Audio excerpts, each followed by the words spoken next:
भरलेला दोडका करू आज आपण। दोडक्याची साल काढून घेतलेली आहे आणि त्याला असे कट मारून घेतलेले आहेत थोडे थोडे। कांदा, कोथिंबीर, शेंगदाण्याचं कूट। आता मसाला कसा तयार करायचा ते दाखवते। शेंगदाण्याचं कूट घेतलेलं आहे, त्याच्यात थोडं म्हणजे तुम्हाला पाहिजे त्याप्रमाणे चवीप्रमाणे तांबडं तिखट आणि गोडा मसाला, हळद, हिंग आणि जिरे आणि मीठ, चवीपुरतं मीठ घालून घ्यायचं आणि त्यात कच्चं तेल घालायचं थोडं।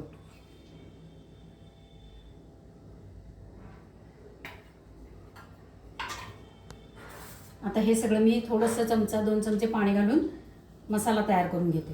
आता आपण ह्याच्यामध्ये मसाला भरून घेऊया।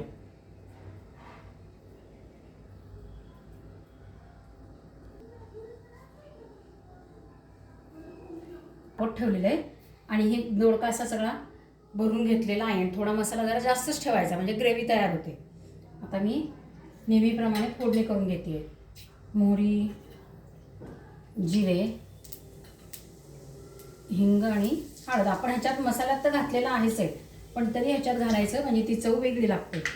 आता आपण त्याच्यात कांदा वेगळा परतणार आहे बरं का, मसाल्यात त्या दोडक्यात घालायचं नाही आहे, मसाल्यामध्ये घालायचं नाही आहे, दोडक्यामध्ये परतताना घालायचं आपल्याला। आणि त्याच्यात कोथिंबीर पण घालून घ्यायची।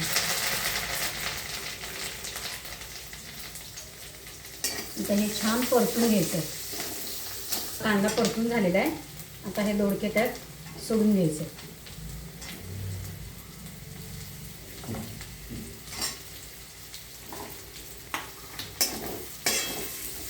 थोडेसे तेलामध्ये असे परतून घेतले की नाही तेलाचं कोटिंग त्याला येतं, त्याची चव छान लागते।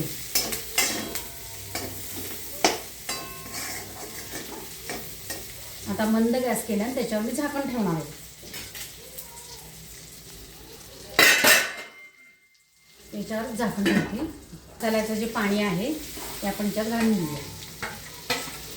हे घालूया आणि किचन किंगचा जो गरम मसाला आहे की नाही तो थोडासा घालते आणि झाकण काढून लावून ठेवून द्यायचा।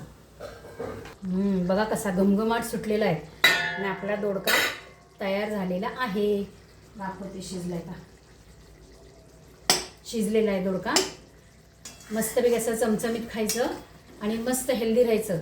लाईक, शेअर आणि सबस्क्राईब करायचं। घरातलंच खायचं, मस्त राहायचं।